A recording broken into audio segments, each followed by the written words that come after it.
Welcome to Prisha law tutorial. Hello learners, कैसे हैं आप? आई होप आप अच्छे होंगे और अपनी स्टडी कर रहे होंगे।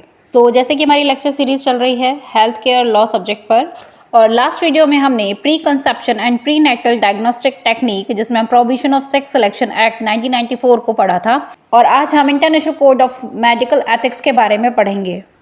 International code of medical ethics, जिसे शॉर्ट फॉर्म में ICOME कहते हैं, जो ये international code of medical ethics है, जिसे पहली बार 1949 में वर्ल्ड मेडिकल एसोसिएशन मतलब WMA द्वारा अपनाया गया था और पीरियडिकली मतलब समय समय पर रिवाइज किया गया। वर्ल्ड वाइड मतलब दुनिया भर में डॉक्टर्स के लिए ये यूनिवर्सल एथिकल गाइडलाइंस प्रोवाइड करता है, और ये principles patient, society and colleague के लिए फिजिशियन के प्रोफेशनल रेस्पॉन्सिबिलिटीज़ पर जोर देते हैं। और नीचे इसके अंदर पॉइंट्स दे रखे हैं जिसमें हमने international code of medical ethics के लेटेस्ट 2022 में जो रिवीजन किए, जो रिवाइज प्रोविज़न है, उसके बारे में पढ़ेंगे, जिसके अंदर डॉक्टर के की प्रोफेशनल ऑब्लिगेशंस की भी आउटलाइन दी गई है। सो इसमें फर्स्ट आता है primary of patient welfare and autonomy. तो इसके अंदर डॉक्टर को अपने पेशेंट्स के वेलफेयर को हर चीज़ से ऊपर रखना चाहिए, मतलब हर चीज़ से ऊपर उसे प्रायोरिटी देनी चाहिए। उन्हें अपने हेल्थ और ट्रीटमेंट के बारे में इन्फॉर्म डिसीजन लेने के, अपने राइट्स को रिकॉग्नाइज मतलब पहचान कर पेशेंट की ऑटोनॉमी को रेस्पेक्ट करना चाहिए। देन इसमें अब आता है ऑब्लिगेशन। तो इसमें जो डॉक्टर है वो पेशेंट को इन्फॉर्म्ड चॉइसेस का सपोर्ट करने के लिए clear, relevant and unbiased information provide करता है, और किसी भी एग्जामिनेशन, ट्रीटमेंट और इंटरवेंशन को शुरू करने से पहले इन्फॉर्म्ड कंसेंट ऑब्टेन करता है। नेक्स्ट आता है respect for human dignity, rights and equality. इसके अंदर फिजिशियन को gender, race, religion, socio economic status और पॉलिटिकल बिलीफ की परवाह किए बिना सभी पेशेंट्स के साथ डिग्निटी और रिस्पेक्ट के साथ ट्रीट मतलब व्यवहार करना चाहिए। पर्सनल बायसनेस के आधार पर देखभाल प्रोवाइड करने में डिस्क्रिमिनेट या ट्रीटमेंट से इनकार करना प्रोहिबिटेड है। मतलब इसमें ऐसा नहीं है जो डॉक्टर है वो किसी के लिए ज़्यादा प्रायोरिटी करेगा और किसी पेशेंट के लिए उसको ध्यान नहीं देगा। तो डॉक्टर के लिए सारे पेशेंट्स जो हैं वो एक होते हैं। इस international code of medical ethics के अकॉर्डिंग ये डॉक्टर की रेस्पॉन्सिबिलिटी है। देन नेक्स्ट आता है ऑब्लिगेशन। तो डॉक्टर जो है वो डिस्क्रिमिनेशन मतलब पेशेंट में डिस्क्रिमिनेशन किए बिना इक्विटेबल केयर मतलब इक्वली वो देखभाल करेगा और इक्वली वो फैसिलिटीज़ प्रोवाइड करे। और इसमें कहा गया है पेशेंट के बेहोश या इनकैपेसिटेट मतलब वो कैपेबल नहीं है या फिर उसको होश में नहीं है, तो इस कंडीशन पर भी उसकी डिग्निटी को बनाए रखें। देन नेक्स्ट आता है professional competence and life long learning.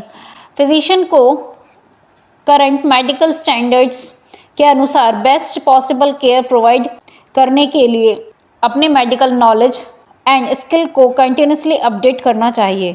यदि किसी फिजिशियन के पास किसी पर्टिकुलर एरिया में एक्सपर्टाइज की कमी है तो उन्हें पेशेंट को किसी एक्सपर्ट के पास भेजना चाहिए या उन्हें गाइडेंस लेना चाहिए। देन नेक्स्ट आता है ऑब्लिगेशन। तो इसमें डॉक्टर जो है वो continuous medical education and professional development में एंगेज रहे। देन उसके बाद medical science and ethical practices में जो भी एडवांस जो भी नॉलेज है उसके बारे में इंफॉर्मेशन रखें। देन नेक्स्ट आता है ड्यूटी ऑफ कॉन्फिडेंशियलिटी। डॉक्टर्स को अपने पेशेंट की हेल्थ इंफॉर्मेशन की कॉन्फिडेंशियलिटी को प्रोटेक्ट करना चाहिए। जानकारी केवल पेशेंट के कंसेंट से या लॉ द्वारा जो भी ज़रूरत होने पर ही डिस्क्लोज की जा सकती है, जैसे नुकसान को रोकने के लिए या पब्लिक हेल्थ इमरजेंसीज में।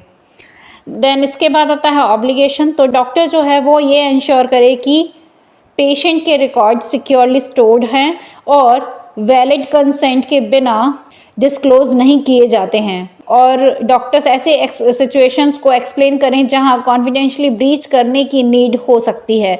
उदाहरण के लिए जैसे दूसरों को नुकसान पहुंचाने के केस में। तो इस केस में क्या हो सकता है, अगर किसी को नुकसान पहुंच रहा है उस पेशेंट की वजह से, तो इस सिचुएशन में वो इस कॉन्फिडेंशियलिटी को, जो भी पेशेंट की कॉन्फिडेंशियलिटी है कि उसे क्या डिजीज़ है, अगर वो स्प्रेडिंग डिजीज़ है और वो दूसरे को नुकसान कर सकते हैं, तो उस केस में क्या है वो ब्रीच कर सकते हैं उसकी कॉन्फिडेंशियलिटी को। देन नेक्स्ट इसमें आता है honesty and integrity in medical practice. तो इसमें फिजिशियन की सभी प्रोफेशनल इंटरेक्शन में ऑनेस्टी, इंटीग्रिटी एंड ट्रांसपेरेंसी बनाए रखनी चाहिए और उन्हें डायग्नोसिस, ट्रीटमेंट ऑप्शन और आउटकम्स के बारे में पेशेंट को मिसलीड नहीं करना चाहिए। देन उसके बाद आते हैं ऑब्लिगेशन। तो इसके अंदर किसी भी तरीके से कॉन्फ्लिक्ट ऑफ इंटरेस्ट या मिसलीड प्रैक्टिसेस जैसे अननेसेसरी ट्रीटमेंट को प्रमोट करना, इससे डॉक्टर्स और मेडिकल जो भी प्रैक्टिशनर्स हैं उन्हें बचना चाहिए और पेशेंट के साथ ट्रूथफुली कम्युनिकेट करें, भले ही पेशेंट का सिम्टम्स मतलब प्रोग्नोसिस मतलब सिम्टम अनफेवरेबल हो। नेक्स्ट आता है avoid harm and ensure safety, मतलब कि इसमें नॉन मेलिफिसेंस के बारे में बताया है। तो इसके अंदर डॉक्टर को ऐसे एक्शन से बचना चाहिए जो पेशेंट को नुकसान पहुंचा सकते हैं और मिनिमाइज रिस्क मतलब रिस्क को कम करके पेशेंट के बेस्ट इंटरेस्ट में एक्ट करना चाहिए। देन आता है ऑब्लिगेशन। सो डॉक्टर यह इंश्योर करें कि सभी medical intervention safe, evidence based और पेशेंट की कंडीशन के अलाइन मतलब अकॉर्डिंग हो और मेडिकल एरर को रोकने मतलब उसे प्रिवेंट करने और देखभाल के सभी स्टेजेस में पेशेंट की सेफ्टी को इंश्योर करने के लिए डॉक्टर के द्वारा स्टेप्स उठाए जाने चाहिए। देन उसके बाद आता है 7th पॉइंट, जिसमें collaboration with health care profession के बारे में पढ़ेंगे।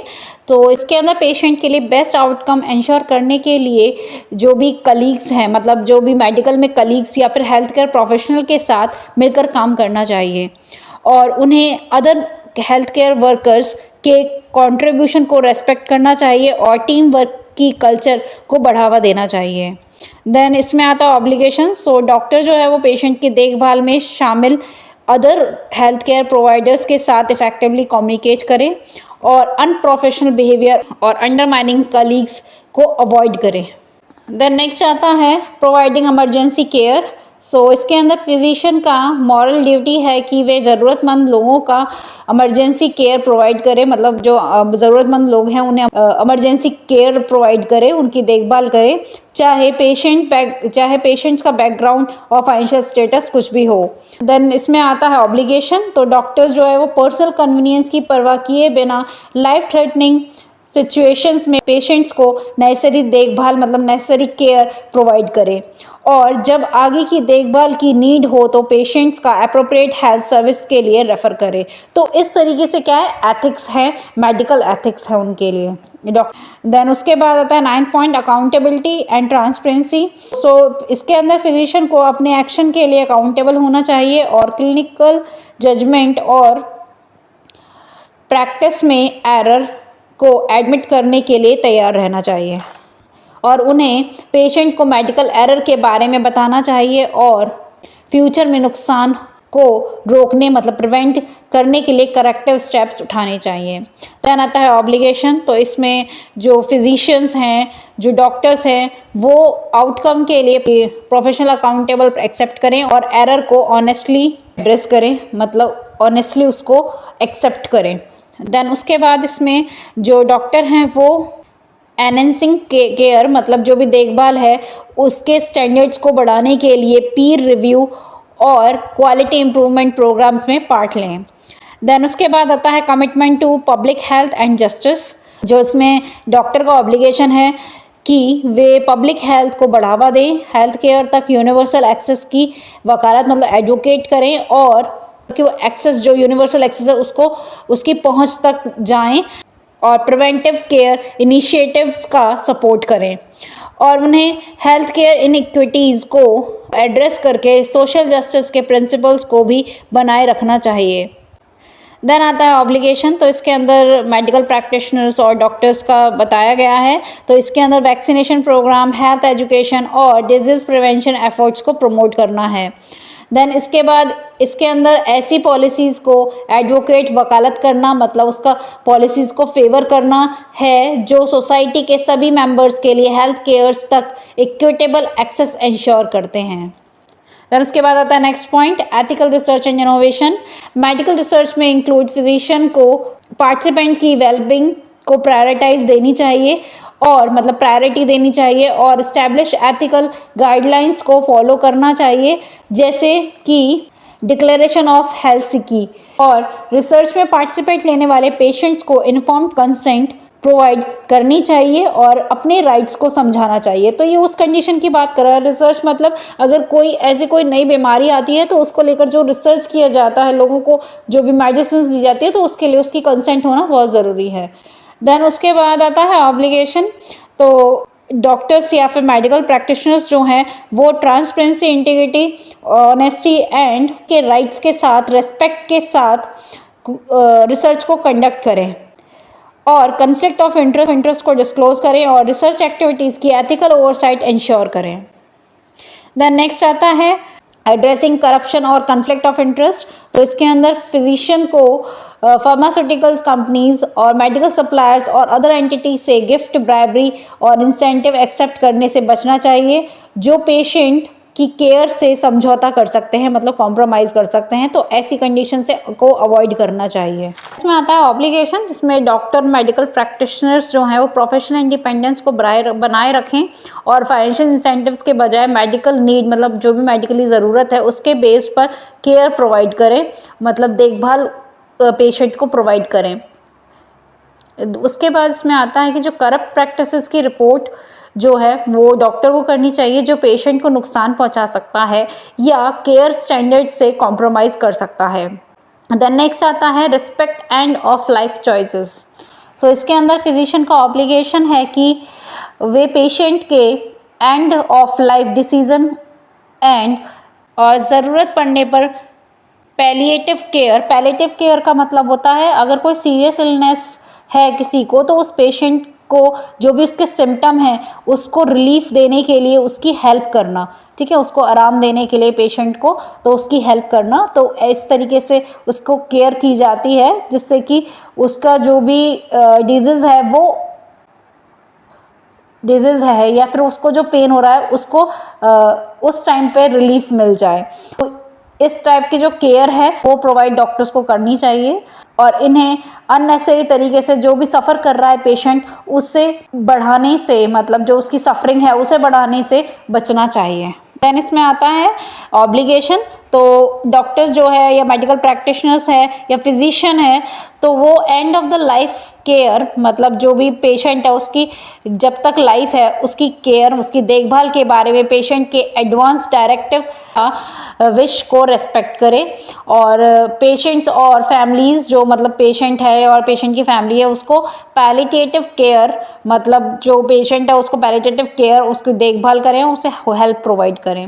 देन नेक्स्ट इसमें पॉइंट आता है रिपोर्टिंग, जो 14 पॉइंट है, reporting unethical practices and misconduct. तो इसके अंदर फिजिशियन को कलीग्स द्वारा अनएथिकल बिहेवियर और प्रोफेशनल मिसकंडक्ट की रिपोर्ट रिलेटेड अथॉरिटीज़ को करनी चाहिए। जो भी कोई मिसकंडक्ट कर रहा है या फिर प्रोफेशनल मिसकंडक्ट कर रहा है या अनएथिकल बिहेवियर कर रहा है तो उसकी जो भी रिपोर्ट बनाकर वो अपने अथॉरिटीज़ को दे सकता है। आता है इसमें ऑब्लिगेशन।